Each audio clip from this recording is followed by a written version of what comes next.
Ola, que tal? Ben, este vídeo que vou gravar agora vai ser un pouco de repaso, vai valer de repaso do tema 1 da área de Ciencias Sociais. A través de mensaxería, nangagueiro, por correo electrónico, houve xente que pediu un poquinho de orientación con respecto a que partes trata esta unidade bueno, por iso vou facer tamén este vídeo. De feito, xa tiña pensado facer hai días, pero por distintos motivos non foi posible. Así que vai ser un vídeo un poquinho longo e a intención é marcar un poquinho con detalle cales son as partes deste tema. Agora que estades vendo aquí na pantalla cal é o título do tema, que é moi importante o título, porque indica o tema, os contidos do tema, de que trata este tema 1. E como sabedes, que levamos falando desde o principio de curso, fala, entre outras cousas, da Europa física, é dicir, do mapa físico de Europa. E esa parte física é a que ten que ver co relevo, co clima e coa paisaxe, coas montañas, coas chairas, coas penínsulas, as illas, os ríos tamén, por suposto, toda esa parte física do noso continente. O tema que ven despois, o tema 2, vai tratar da Europa política, é dicir, dos países, as súas capitais, da Unión Europea. Iso o que trataremos nas próximas semanas, cando rematemos esta proba de evaluación que imos facer este mércores día 17. Entón, imos tratar eso, de axudarvos a telo moi claro. É unha cousa que na aula xa falamos, pero este vídeo pode axudarnos a completar esa idea. Entón, que vou marcar primeiro? Pois imos ir, en primeiro lugar, o libro de texto, para ver que partes do libro de texto son as que teñen esta información, as que teñen os contidos que nos interesan para a unidade 1. As páxinas que estivemos utilizando tamén na aula. Despois volvo á presentación. Así que vou marcar aquí, quito isto e poño o libro. De acordo, no libro hai unhas páxinas iniciais das que xa falei no outro vídeo anterior, que son as que teñen que ver coa latitude, longitude, coordenadas xeográficas. Desas non vou falar neste vídeo, porque desas xa falei no vídeo anterior, para non facer o vídeo demasiado longo. Entón, as páxinas 6, 7, 8, 9, 10 e 11, que falan disto do latitude, longitude, tamén fala dos mapas, tipos de mapas, fusos horarios, iso tamén forma parte deste tema, pero, sabes, vos digo, iso un poquinho do que quedou no vídeo anterior. Se botades un ollado ao vídeo que está antes desta unidade 1, pois atoparedes esa información. Aquel xogo de coordenadas que fixemos, ben, todo iso. Este vídeo trata máis sobre os contidos que teñen que ver coa Europa física, na que nos imos parar agora. Entón, aquí vemos na página 16, que é a primeira que fala da Europa física, e a que estou compartindo agora, que estades vendo, 16 e 17. Son dúas páxinas das que falamos na aula, cando fixemos ese mapa, que vos dimos un mapa en A3 en grande, no que vos fostes marcando os distintos accidentes geográficos, do que se trata agora de identificalos e poderos marcar no mapa, como fixemos na aula. Aquí, veredes, na página 16 ven información importante. Fala da localización de Europa, non? De aí, Europa é un continente situado no hemisferio norte. Polo tanto, todos os seus territorios teñen latitude en graus norte. Isto non é das preguntas do Plicres do outro día. A latitude de toda Europa sempre vai ser norte, porque toda Europa está no hemisferio norte. Calquera punto do continente europeo vai ter esa latitude norte. Haberá diferenzas de grao, pero sempre vai ser norte. Non hai ningún punto de Europa que este na latitude sur. Aquí convén que leades todas estas partes, por suposto, como fixemos en clase. As montañas, primeiros ingredientes que nos imos colocando nese mapa, non? As montañas, e temos as montañas do norte e as montañas do sur. Nas montañas do norte temos os montes escandinavos, montes Urais, e nas montañas do sur temos Pireneos, Alpes, Cárpatos, Balcáns e Cáucaso, que é onde está o monte máis alto de Europa, que é, como sabedes, o Elbrus. Despois isto miraremoslo na presentación. Pero simplemente estou aquí compartindo para que lembredes que páxinas do libro son as que tedes que ter controladas, non? As que tedes que revisar. Son a páxina 16, 17, tamén a páxina 18, que fala da costa de Europa, fala de océanos, mares, penínsulas e illas. Todo isto foron cousas as que falamos na clase e que fomos sinalando nese mapa grande que estivemos facendo pouco a pouco. Así que estas páxinas, esta páxina 18 tamén. A páxina 19 non nos importa tanto, non nos paramos tanto a mirar isto de golfos, cabos, ríos estreitos. Así que esta páxina, se queredes, podémola deixar apartada. Interesante, pero centrámonos nas anteriores e deixámosla un poquinho de lado. Que outras páxinas son importantes no libro que convén estudar? Pois a 34, vou avanzar un poquinho, 34, 34 e 35, porque son as páxinas que falan de ríos de Europa. Pensade que todo o que imos mirar ten que ver con Europa. A parte de España, realmente é unha cousa que se mira en quinto de primaria. Agora, en sexto de primaria, miramos o que ten que ver co relevo e ríos de Europa. Así que esta parte, sí, esta parte é importante. Que estudedes as 5 vertentes que hai en Europa e as características das vertentes, porque os ríos dunha vertente e os ríos doutra vertente, teñen características distintas. Por exemplo, imos botar en ollada. Vertente mediterránea. Os ríos que desembocan no Mediterráneo. Di aquí, os ríos desta vertente son pouco caudalosos e irregulares porque sofren forte estiaxe no verán. Lembrade, o clima mediterráneo ten que ver, ao final temos que unir clima mediterráneo con vertente mediterránea.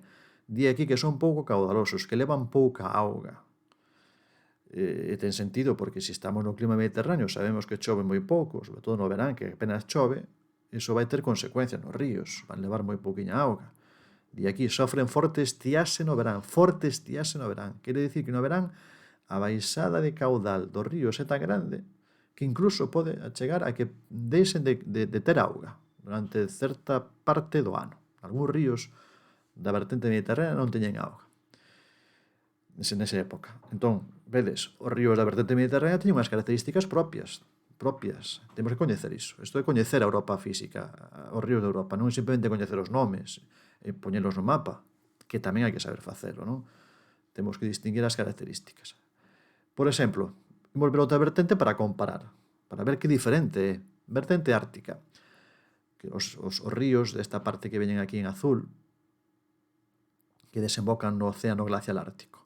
Os ríos que desembocan no Océano Glacial Ártico, de novo o libro, son moi caudalosos e permanecen conselados durante o inverno. Os ríos máis longos son o Pechora e o Vina Setentrional. Aquí di moi caudalosos. Mirade que diferente. De moi caudalosos a pouco caudalosos. Os da Mediterránea, pouco caudalosos.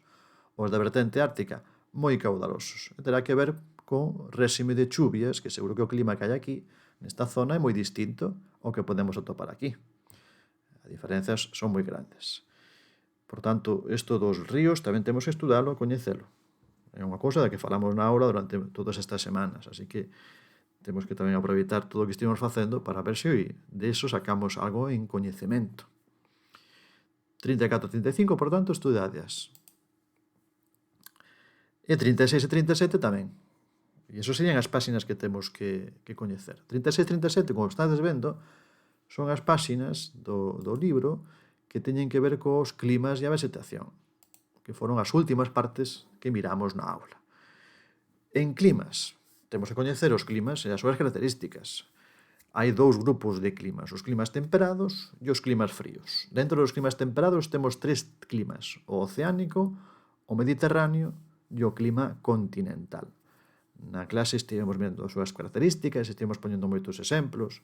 Do clima oceánico falamos moito porque é o clima que temos na nosa zona, na nosa terra, no lugar onde vivimos. Como vedes aquí no mapa de Europa, clima oceánico e gran parte da Europa occidental, esa parte que ven aquí coloreada de verde. Un poquinho en xeral, non é exactamente todo igual, pero en Galicia vedes que predomina o clima oceánico, é dicir, como pon aquí, precipitacións abundantes, é dicir, chove abundantemente, en Galicia chove abundantemente, pero tamén nestas partes de Francia, Reino Unido, Irlanda, Bélxica, Países Baixos, tamén na zona de Alemanha, tamén sucede igual. Precipitacións abundantes e regulares, pois prodúcense en todas as estacións. E as temperaturas son suaves no verán. En toda esta parte da Península Ibérica, norte de Portugal, en Galicia, na cornisa cantábrica, pois as temperaturas adoitan ser suaves. No verán non fai moito calor. Podo vos contar, precisamente neste verán aproveitei para facer unha viaxe pola cornisa cantábrica, visitando amigos en Santander, en Bilbao, e as temperaturas que facían pois eran suaves, non pasamos moito calor. Seguramente que se decidira ir ao sur de España, que teña un clima mediterráneo, por esta parte de Andalucía ou de Valencia ou Murcia, seguro que a temperatura que atoparía sería moi diferente. Así que temos aí clima oceánico, clima mediterráneo e tamén clima continental, que é o que ven aquí coloreado de verde máis clariño. Non? Clima continental característico das zonas do leste de Europa, no que as temperaturas son altas no verán e moi baixas no inverno. E as precipitacións concéntranse no verán. Eses son os tres climas temperados. E despois temos os climas fríos, que son o clima polar e o clima de montaña. Ben, convén que leades outra vez estas dúas páxinas, tamén o de vegetación, para ter unha idea moi clara de cales son eses climas. Eses climas que son os propios de Europa. Lembrade que todo o que trata este tema, neste apartado, ten que ver con Europa, con o noso continente. Ben, espero que polo menos esa parte esa está clarificada, non? As páxinas, que realmente son as páxinas que utilizamos na aula nas últimas semanas. Vou facer agora, volvendo á presentación, imos facer un repaso de todos eses accidentes xeográficos das montañas, das penínsulas, das illas. Imos ir facendo o repaso utilizando a presentación que tamén uso na aula e a que tamén tedes en Agueiro, que podedes utilizar para repasar nestes días. Quito isto, cambio aquí, un pequeno cambio para que o vexamos ben. Creo que agora vémolo ben. Outra vez a portada desa presentación, que sempre fago unha presentación deste tipo, deste estilo, para cada unha das unidades. E vou engadindo a veces cousas que van surtindo. Así que é unha presentación que non está completa ao principio, senón que se vai completando. Está un poquinho aberta, dependendo tamén como vai evolucionando a aula, así que a veces vou engadindo cousas. Pero a idea é que ao final quede completa. Ben, paso un poquinho desa diapositiva inicial ao relevo de Europa. Relevo de Europa, que é esta parte que vos digo, esta é unha parte fundamental deste tema 1, que trata sobre como é a Europa física. Já vos digo, tema 2, falaremos da Europa política. Aí falaremos máis dos nomes de países, de capitais, da Unión Europea, e falaremos un pouco de como se forma a Unión Europea, do euro, desas cousas, que teñen máis ben que ver coa parte política.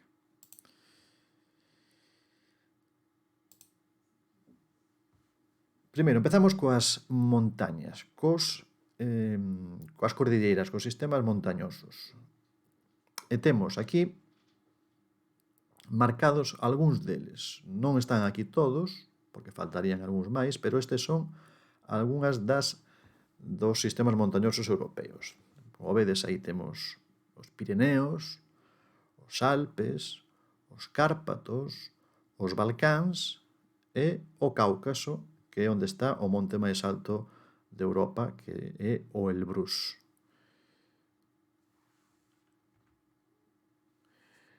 Unha imaxe propia deses sitios. Aquí temos unha imaxe dos Pirineos, que o monte máis alto é o Aneto, con 3.404 metros de altitude.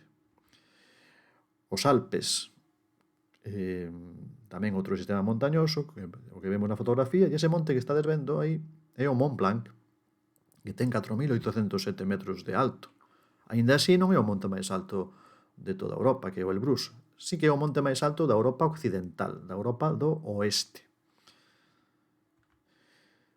Outro sistema montañoso, os Cárpatos, que está na zona de Romanía, coincide con Romanía, máis ou menos, e o monte máis alto é o Gerlachowski, que é un poquinho menos alto xa que os outros. Está falando dun monte de 2.600 metros. Hai certa diferenza. A outra cordilleira é a cordilleira dos Balcáns, na zona de Serbia, Croacia, Montenegro, Grecia, en toda esa zona. Aí están os Balcáns, e o monte máis alto chamase Musala.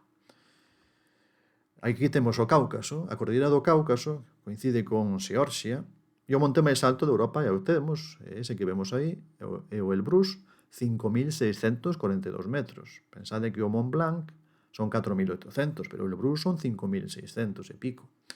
Así que o monte máis alto de Europa é o Elbrus. Ainda que moita xente pensa que o Mont Blanc, porque como está na parte occidental, esquecémonos de que o Cáucaso tamén é Europa. Aquí temos, esas son as cordilleras do sur. Aquí temos as cordilleras que están no norte de Europa. E aquí podemos falar de montes escandinavos, que están en Escandinavia, que é a península escandinava, coinciden con Noruega e parte de Suecia. Isto é Noruega, aquí está Suecia, isto é Finlandia. Temos montes escandinavos e tamén temos os montes Urais aquí en Rusia, que, como dicíamos na aula, son os montes que serven de límite entre Europa e Asia. Isto é o límite oriental de Europa. Aquí acaba Europa, digamos. Europa acaba aquí e aquí xa estaríamos en Asia. Marca o límite oriental de Europa. Por eso Rusia ten unha parte que é a parte europea e ten outra parte que é a parte asiática. É un país que está entre dous continentes, Europa e Asia.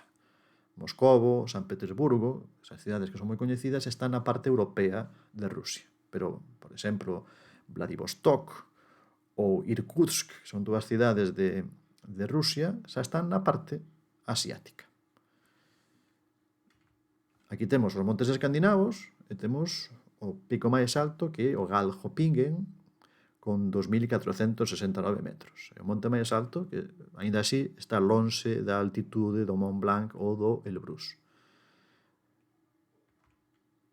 E dos montes Urais, vedes aí que non pon nada, porque tampouco hai un monte que destaque. É unha cordilleira importante pola ubicación que ten, por ese límite que fai entre Europa e Asia, pero non ten así un pico que destaque, un monte máis alto que o resto.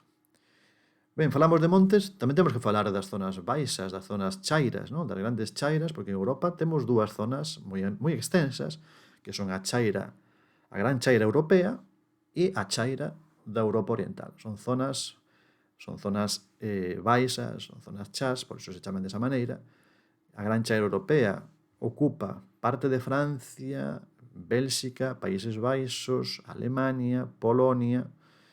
En todos eses países hai zonas moi chairas. Se vos ides, por exemplo, a Francia, viaxades polo centro de Francia, polo centro norte de Francia, veredes que son zonas moi chairas, moi chan, moi baixas, zona tamén de ríos, por onde pasa o río Loira, esa zona ten ese aspecto. E se ides a Polonia tamén, prácticamente todo o país, toda Polonia é unha terra chá. Non sucede igual se ides cara ao sur de Europa. E aquí temos unha inmensa extensión que é a chaira da Europa Oriental. A zona de Rusia, Bielorrusia, Ucraína, por aí temos outro territorio inmenso que tamén é unha gran chaira, pero neste caso chamamos de chaira da Europa Oriental, que significa da Europa do leste. Ben, falamos agora das costas, imos cara ao mar, falamos de montañas e de chairas, tamén temos que falar dos mares e dos océanos, cousa que falamos na aula que tedes marcado nese mapa, que fomos poñendo paso a paso, non? Temos aquí os océanos e os mares, non? Temos o océano glacial ártico no norte de Europa, no extremo norte de Europa temos ese océano. E temos o océano Atlántico, que eu dicía na aula, que se nós que estamos cerquiña, vivindo ao lado do océano Atlántico, non sabemos o océano Atlántico, pois sería case como un pecado, non? Sería case un delito. Porque o océano, o mar que baña, a auga que baña as costas das Rías Baixas, de Vilagarcía ou de Vilanova ou de Cambados, evidentemente é o océano Atlántico, témolo aquí ao lado. Estamos a carón deste océano. Pero tamén é importante coñecer outros mares que hai en Europa. Mirando polo norte, temos o Mar do Norte, entre o Reino Unido, Dinamarca e Noruega, nesta parte, e os Países Baixos, e o Mar do Norte. Contábamos tamén algunha veces que vos conto anécdotas que sei que axudan a veces a recordar os sitios. Contei-vos unha anécdota de unha vez que fixe unha viaxe en barco, pola noite, toda unha noite, desde os Países Baixos, desde Rotterdam, desde o porto de Rotterdam, a unha cidade que está aquí no Reino Unido que se chama Harwich, e depois de Harwich a Londres. E iso foi a cruzar, atravesar o Mar do Norte. Temos aquí tamén o Mar Báltico, entre estes países, que son os países bálticos, Lituania, Letonia, Estonia, Suecia, Finlandia, este mar Báltico, que baña todos eses países. Non esquecer tampouco o mar de Barents, aquí no extremo norte, que sería tamén parte de Rusia, non? Esta zona de Rusia, coa península de Kola que miramos despois. E se imos un pouco máis cara ao sur, atopamos o mar Caspio, o mar Negro, que sei que coñecedes moi ben, enseguida sempre marcades moi ben o mar Negro, aquí non tedes moita dificultade. E, por suposto, como non, o mar Mediterráneo, que é un mar tamén moi extenso, no que hai moitas illas e tamén moitos países bañados por este mar, que, como sabedes, ten unha longuísima historia. Así que aí temos os océanos e os mares importantes, hai máis, pero estos son os máis relevantes do noso continente. Miramos máis cousas, imos falar agora das penínsulas, deses territorios rodeados de mar por todas partes, menos por unha parte, que é o que chamamos istmo.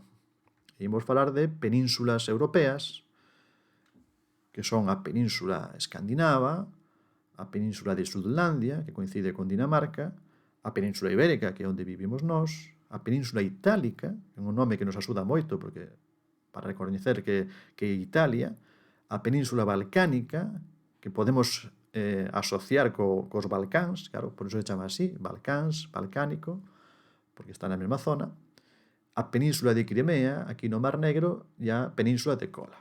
Son moitos accidentes geográficos, por iso era algo que eu os fui dicindo desde o principio, que este tema era imprescindible ilo estudando pouco a pouco, ilo asimilando pouco a pouco. Se o deixastes todo para agora, tedes un problema grande.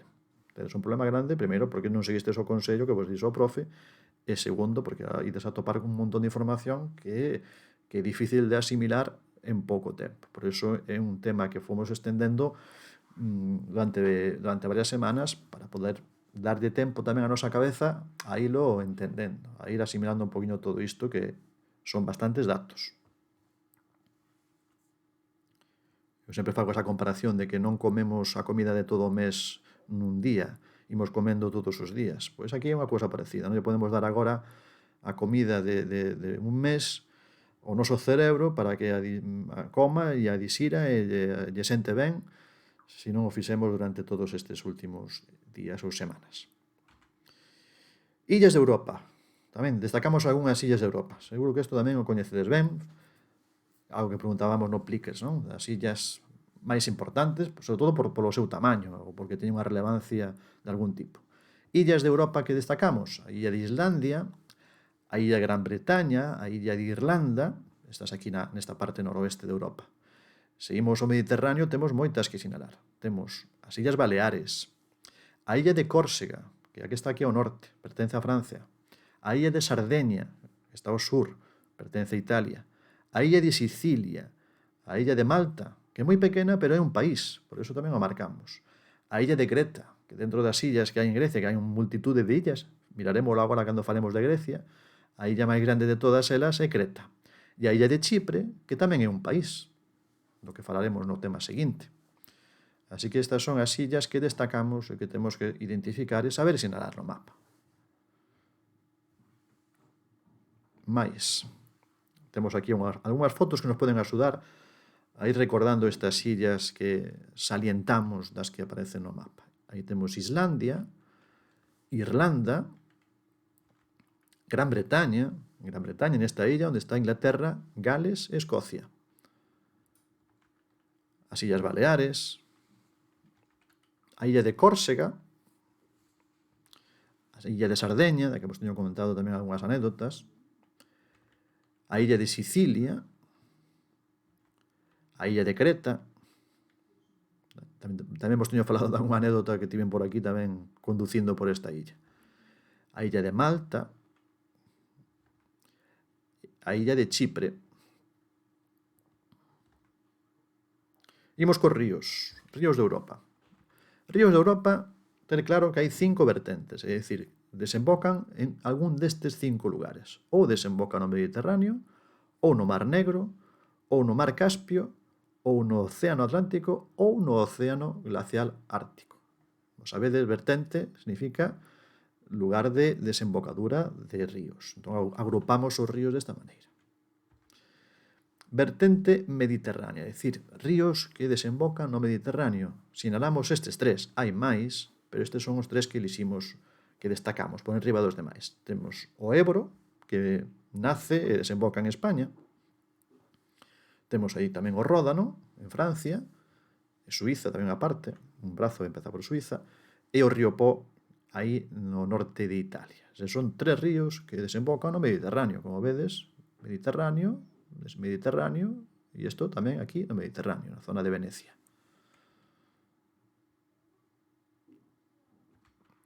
Aí temos foto do río Ebro.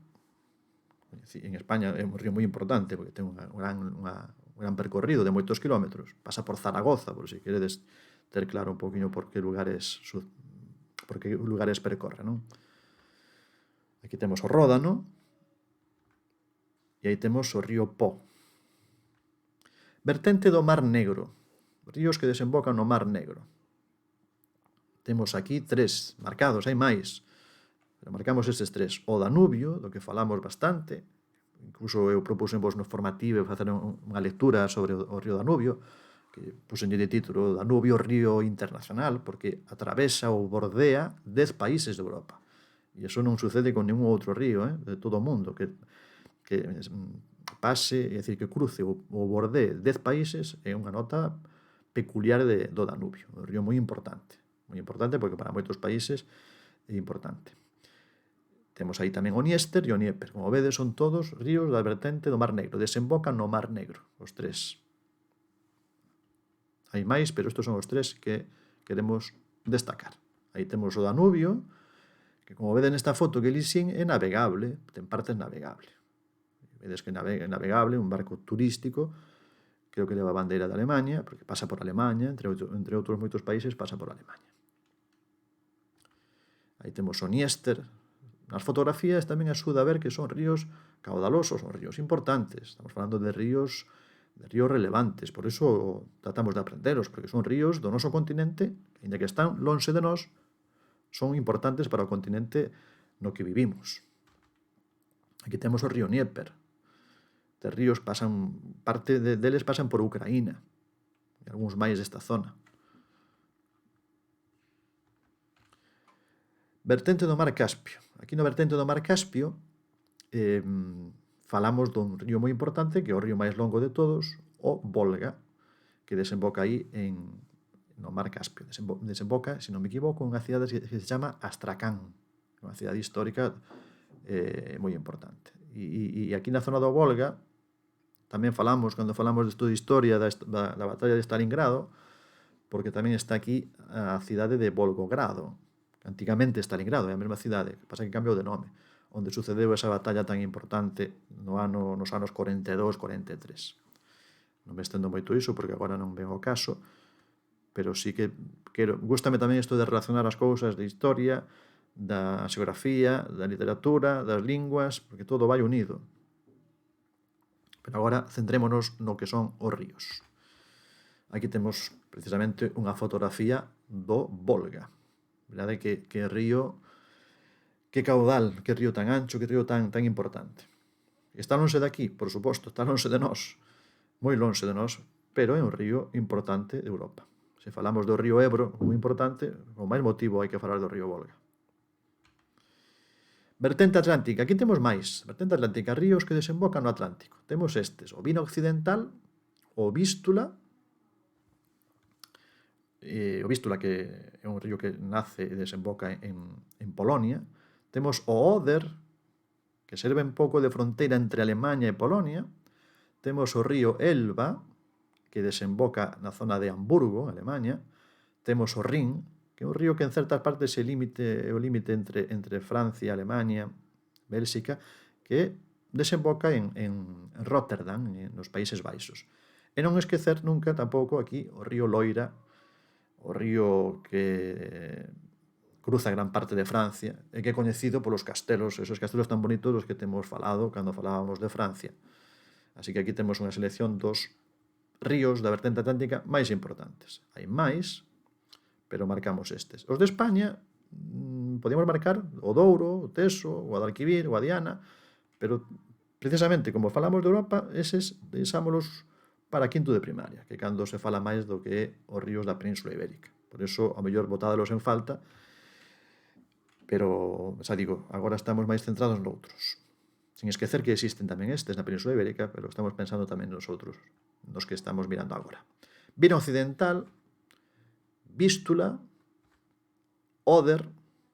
Aquí seguramente esta debe ser a fronteira entre Alemanha e Polonia, pareceme que pode ser. Hai unha cidade que se chama Frankfurt am Oder, que significa Frankfurt sobre o Oder. Hai dous Frankfurt en Alemanha, o Frankfurt Main, que é o máis coñecido, e hai outra cidade que tamén se chama Frankfurt, que debe ser esta. Así que o Oder é como para nós o río Miño que fai de separación entre España e Portugal, pois para eles o Oder entre Alemanha e Polonia. Río Elba, en Alemanha, e o Rin, que tamén é un río moi importante. E o Loira, que dicíamos antes, o río Loira, que é famoso por todos eses castelos moi antigos e moi bonitos que hai nesta parte de Francia. E puxo tamén, simplemente por sinalar, de que non estamos falando tanto, puxen tamén o río Teso, en Castelantajo, que tamén é un río da vertente atlántica. É tamén un río moi con percorrido, pero, xa como comentaba antes, eses ríos apréndense cando se falan dos ríos de España. O cal xa os debería descoñecer, seguramente. Vertente ártica, a que nos falta aquí marcar, non? Os ríos que desembocan no Océano Glacial Ártico. Marcamos dous, hai máis, pero quedámonos con estes dous. O Pechora e o Vina Setentrional. Aí temos o Pechora e aquí está o Vina Setentrional. E para rematar co tema, que xa sei que son moitas cousas, pero precisamente por eso insistía tanto en ir pouco a pouco, ir construindo este tema un poquinho entre todos, non deixalo para agora, para o final, porque se deixamos para o final, as posibilidades de aprendelo son moi poucas, moi pouquiñas, entón por eso insistín prácticamente desde o principio, non? Que son moitas cousas, pero que hai que irlas traballando desde o principio.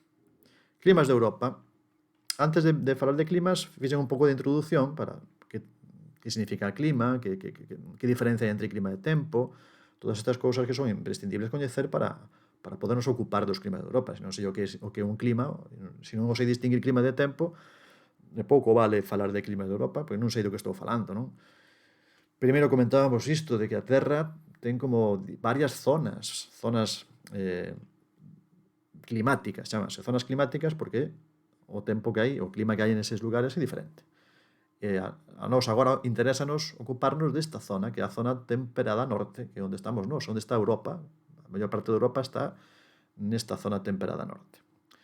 Dicíamos na aula que hai zonas da Terra nas que non hai as 4 estacións. Cando nos falamos da primavera, verán, outono e inverno, esa idea que temos nós a veces é un poquinho insusta, porque pensamos que todo o mundo, en todos os países, todos os demais nenos, coñecen isto das 4 estacións. As 4 estacións son propias das zonas temperadas, destas zonas que veñen aquí en amarelo clariño.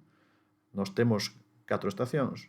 En esta zona temperada sur tamén teñen 4 estacións. Por exemplo, en Argentina tamén teñen as 4 estacións.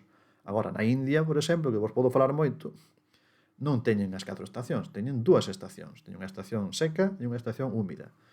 Non hai esas diferenzas. Eso é importante tamén coñecelo, que o mundo é moi diverso. Os climas son moi diversos e as realidades son moi distintas. Non se pode pensar que todo o mundo vive igual que a nós, ni moito menos. Diferencia entre clima e tempo, non o puxen aquí, falámoslo na aula, non? Clima e tempo. O tempo é algo cambiante. O tempo son as condicións meteorolóxicas que hai nun día en concreto. Ose, por exemplo, estou grabando este vídeo que é día 13 de novembro, ose aquí en Vilagarcía o tempo que fixo foi un tempo moi soleado, algo de fresco, pero bueno, foi un día moi agradable porque foi un día que podemos sair á rúa e podemos dar un paseo e aproveitámoslo ben. É o tempo que fai hoxe. A mellor mañá o tempo cambia por completo e veñen chuvias ou fai máis frío aínda. O tempo vai cambiando cada día. O clima é o predominante. Cal é o tempo que hai máis veces, o que predomina aquí. O clima que predomina en Vilagarcía non é o de hoxe, o clima é algo que digamos que o que sucede con máis frecuencia, e iso vai ser pois, chuvias bastante abundantes e temperaturas suaves, normalmente suaves. Cales son, entón, os climas de Europa? O que decíamos antes, o que ven no libro realmente. A presentación está feita a partir do libro, para que non haxa moita complicación e vaya todo un poquinho en paralelo. É dicir, o que aparece no libro de texto, o que o mestre fai na presentación, ven sendo o mesmo. E o que fai pois, o profe é explicalo e compartir as súas explicacións aquí. E calquera dúbida sempre estará a vosa disposición. Climas temperados, clima oceánico, clima mediterráneo, clima continental. Climas fríos, o polar e o de montaña. Características resumidas de cada clima. Oceánico, que é o noso, como dicía antes, o que temos nos en Galicia, sobre todo na zona da costa de Galega. Temperaturas suaves no verán, significa que no verán sí que sube a temperatura, por suposto, pero non é unha temperatura extrema, ni moito menos. É unha temperatura suave. E as precipitacións son abundantes e regulares. Prácticamente todos os meses do ano chove. Incluso é frecuente que poida chover neses meses de verán. Choverá menos, pero non é nada raro que en xullo ou en agosto teñamos chuvias tamén. Clima mediterráneo é un clima moi diferente, porque as temperaturas aquí sí que son elevadas no verán e son suaves no inverno.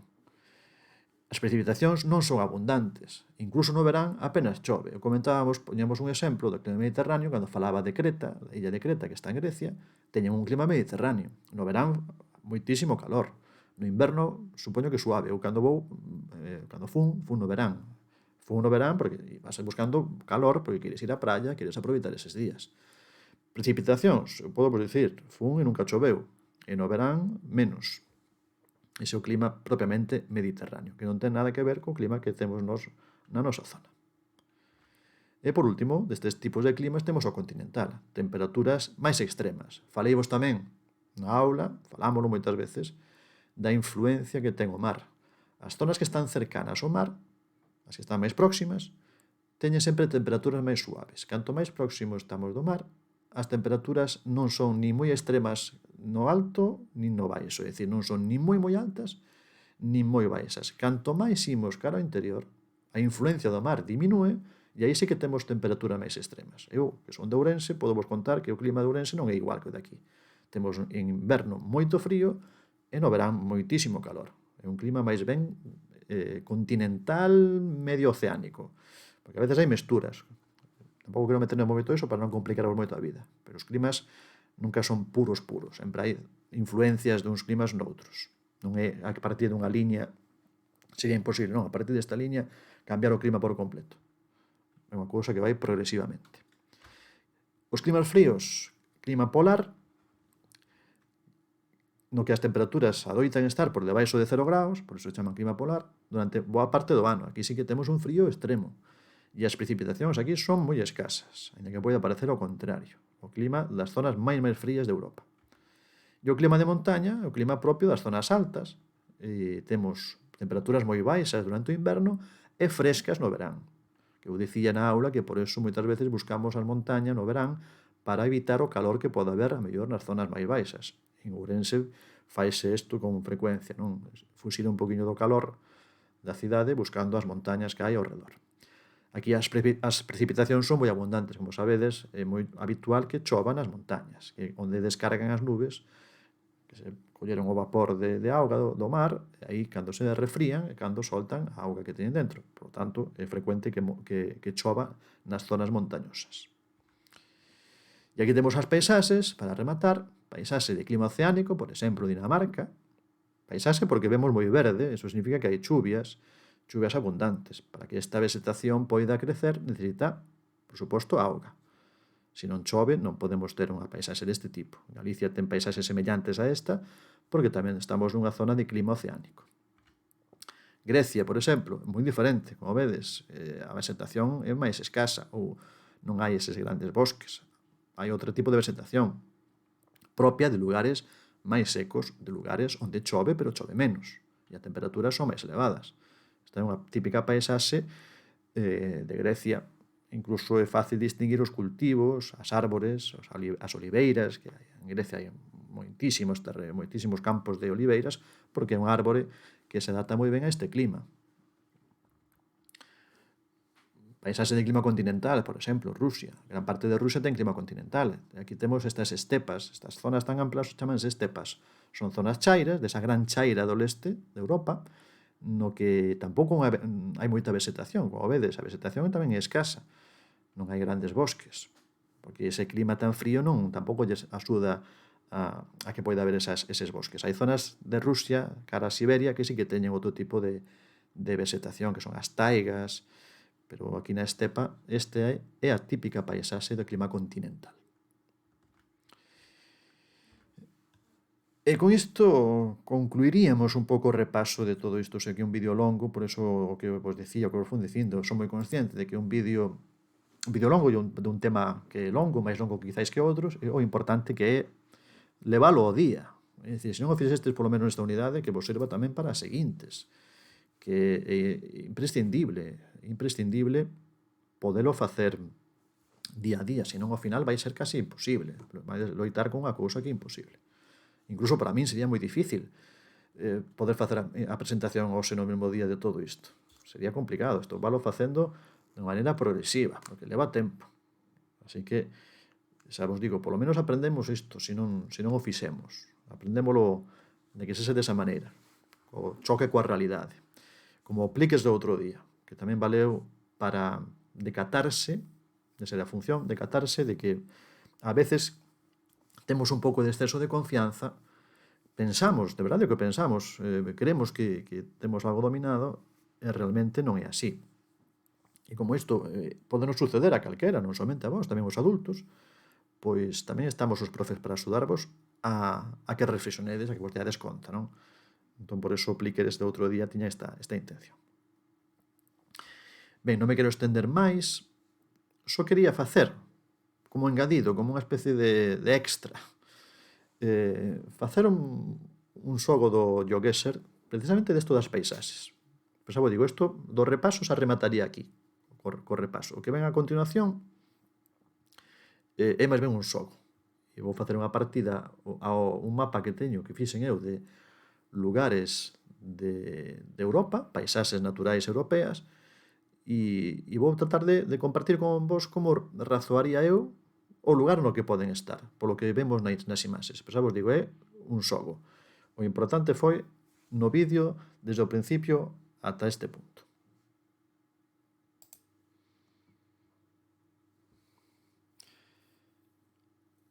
Ben, este é o mapa. Imos xogar. Vedes o mapa que lle puxen de título precisamente o mesmo que a unidade da que estamos falando, Europa, relevo, clima e paisaxe. Ten 40 localizacións, e imos probar. Imos ver que sai, e a ver si xogando tamén podemos practicar un pouquiño, razoar e aprender. Imos facer así o xogo a ver que ubicacións aparecen. Ben, temos aquí a primeira, aquí sería fácil porque se coñecendo con letreiros sabemos situarnos, incluso podemos buscar que sitio este, aquí pon Port of Galway, se non o sei tampouco pasa nada, pero sí que ves o mar, non parece mar, ou parece río, vamos botarlle unha ollada, e miramos, isto parece bastante amplo, non diría mar, entón tenemos que buscar unha zona de costa, evidentemente. Zona de costa, zona costeira. Aquí, con máis información de idiomas e tal, pois tamén vas aprendendo un poquinho. Pon aquí, está en inglés, verdade? Pon inglés e pon euros. Ollo, curioso isto. Inglés e pon aquí euros. Si é inglés, está en euros, e nós sabemos que no Reino Unido non hai euros, que hai libras, isto ten que ser Irlanda, porque Irlanda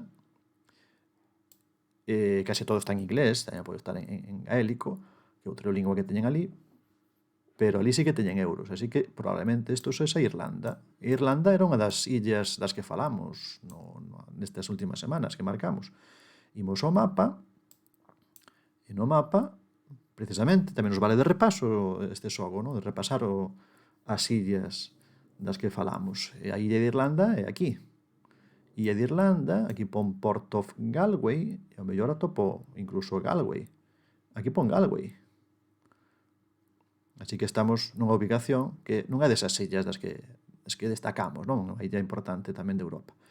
Galway, sí, está na costa, ten mar, de docks, dock en galego, os peiraos, onde atracan os barcos, onde teñen as mercadorías. Pode ser perfectamente por aquí. Marcamos por aí. Ou aquí pon Port of Galway, aquí pon Port of Galway, precisamente. Aquí, marcamos por aquí. E aí estábamos, xusto no sitio, certo? Entón, unha ubicación nunha illa europea, desas que sinalamos na nosa unidade. Imos coa segunda ubicación. Segunda ubicación, a ver onde podemos estar. Temos aquí unha bandeira que nos podría axudar, esta bandeira, xa coñecemos as bandeiras europeas. Temos aquí pistas boas, isto sabe, se alguén coñece un pouco de historia, pode saber que construción é esta. E aquí vemos un montón de barcos. É curioso, porque é unha cidade como na auga, non? Isto é unha cidade na auga. E aquí pon algo de Lido di Venecia. Esta foto feita desde unha barca. Temos aquí outra construción tamén coñecida. Lido di Venecia, Venecia. E aquí pon Vaporetto Canal Grande. Ben, zona tamén parece mar, non? Mar, río. Pon Venecia. Podemos ir a Italia. Estamos falando da cidade de Venecia, que é outra paisaxe tamén europea. E aquí o que se vía era o Campanile, que é a zona da Basílica de San Marco. Sabes que aquí está a Praza de San Marco. Aquí supostamente está enterrado San Marcos. Marcamos por aí, pode ser un poquinho máis cara ao medio aquí, porque está dentro dos lugares, pero bueno, aproximadamente. Así que temos aí outro lugar, outra ubicación, outra paisaxe europea. Non moi lonxe da desembocadura do río Po, aquí onde desemboca o río Po, precisamente aquí vemos o río Po, que é da vertente mediterránea, e estamos en Venecia, que está un poquinho máis ao norte que esa desembocadura. Outra zona de Europa. Outra ubicación. Esta ubicación é complicada porque aquí non temos nada. Non temos nada. Observamos a auga. Podría ser o mar. Non parece un río. O certo que non parece un río. Parece un mar. Pero tamén podría ser un lago. Pero un lago grande podría ser. Non temos máis pistas aquí. Podría ser o Mar Negro. Pensade que o Mar Negro, que non é un lago porque está aberto por aquí, aquí está Estambul, en Turquía, o Mar Negro podese navegar, é dicir, está aberto, digamos, non é un mar pechado. É un mar moi grande. E podría ser perfectamente isto aquí a península de Crimea. Aquí no compás está me indicando que isto está cara ao oeste. Podría ser por aquí ou por aquí, e o mar estivese cara ao oeste que este lado. Era, pero non era aí. Estábamos falando do mar Báltico, así que non pasa nada, que é un xogo. Podía ser o Mar Negro, pero realmente era outro mar do que falamos, o Mar Báltico. Estábamos aquí nesta puntiña, aquí nesta zona de Estonia, supoño que pertence a Estonia. Seguimos, a vos digo, isto é un xogo, isto é un pasatempos, pero tamén un pasatempos do que se pode aprender cousas. A curiosidade tamén nos leva a aprender un pouquiño máis. Outra imaxe, outro lugar. Temos tamén costa. A costa está máis ben cara ao oeste, é dicir, está mirando cara ao oeste. O mar está no lado oeste deste sitio. E temos por aquí Juan Memme. Parece que está en francés. Parece francés. Sí, isto está en francés. C'est le passage, que significa ceda o paso, evidentemente. Saint-Hilaire, Ries, Saint-Hilaire. Claro, podría ser Francia. Francia ten mar, evidentemente. Lado oeste de Francia podría ser por aquí, Saint-Lazare, Saint-Jean, algún destes sitios, que é unha paisaxe cara ao Océano Atlántico. Marcamos por aí. Ben, non estamos moi lonxe. Marquei aquí e era máis cara ao norte. Pero estábamos nesta zona de costa en Francia.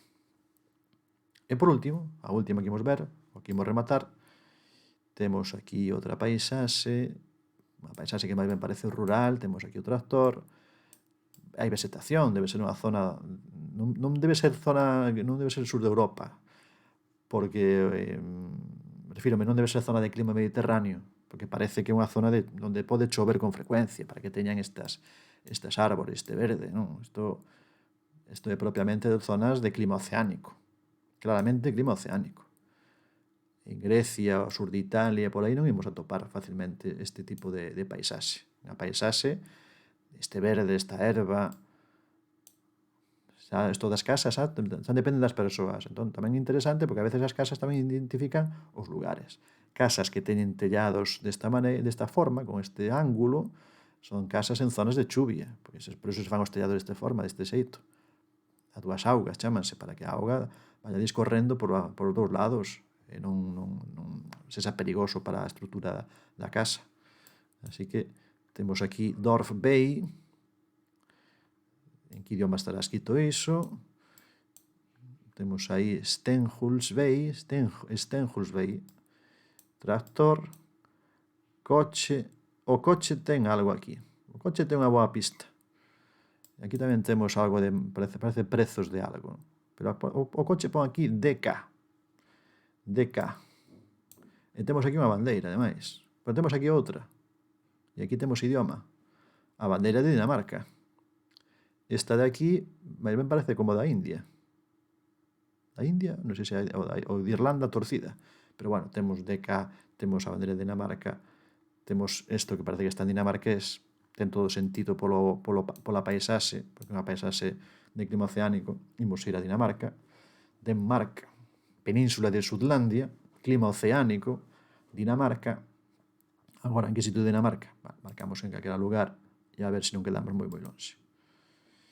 Era Dinamarca, efectivamente, un poquinho máis ao norte, pero a paisaxe que vimos aí era claramente de clima oceánico.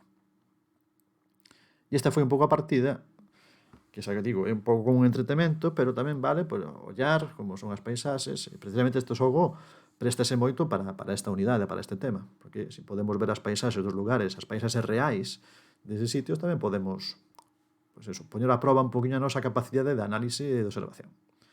Pero, como vos dicía antes, o importante é o repaso dos contidos da unidade, que é o que estivemos facendo na parte anterior. Espero que este vídeo, que xa sei que é moi longo, que o podes ver na parte que ti queres, corta onde ti consideres, avanza, retrocede o teu gusto, que para eso está o vídeo, e espero que sexa tamén de axuda para que este tema quede ben rematado, que o podades comprender e o podades tamén dominar. Esa, como sempre, é a miña intención. Así que ímolo rematar aquí. Se tedes algunha dúbida máis nestes días, pois, xa sabedes, compartide comigo a través das canles normais, habituais, e, por suposto, tamén na aula, se me queredes comentar algunha dúbida que teñades. Esa é sempre a vosa disposición para este tipo de cousas. Así que nada máis, mándovos un saúdo moi forte e un abrazo a todos.